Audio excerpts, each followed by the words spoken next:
For 3 days, 74-year-old Arthur Miller had noticed the same black SUV parked across from his house. It never came closer. It never left for long. And every morning, Arthur looked at it as if he already knew exactly who was inside. His neighbor thought he was being paranoid. Arthur knew better. That evening, a stranger came to Arthur's door. He wasn't there to buy the house. He wasn't there to visit. He simply wanted Arthur to know that someone was interested in what was inside it.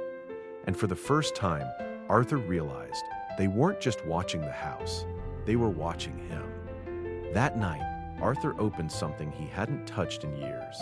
Inside was a photograph of the woman he had loved for almost 50 years and a letter she had left behind before she died. She had asked him to make one promise. If anyone ever came looking for the house, Arthur was not to fight them.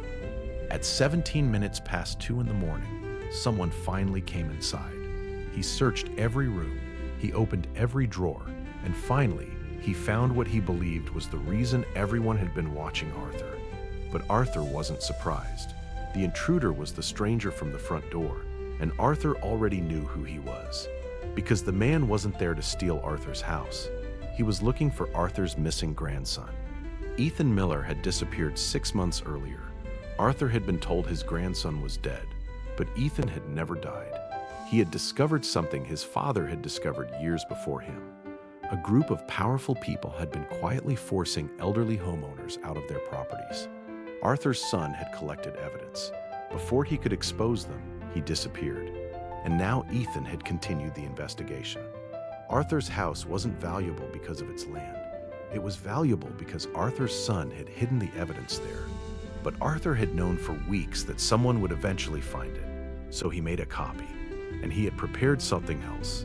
The unlocked window wasn't an accident. The envelope wasn't an accident. Even the evidence they thought they had discovered wasn't real.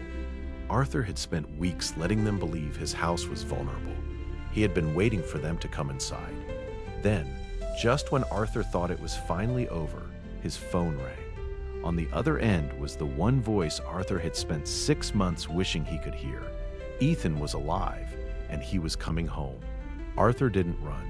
He simply walked toward the young man he had spent 6 months mourning. And when they finally held each other, Arthur didn't ask where Ethan had been.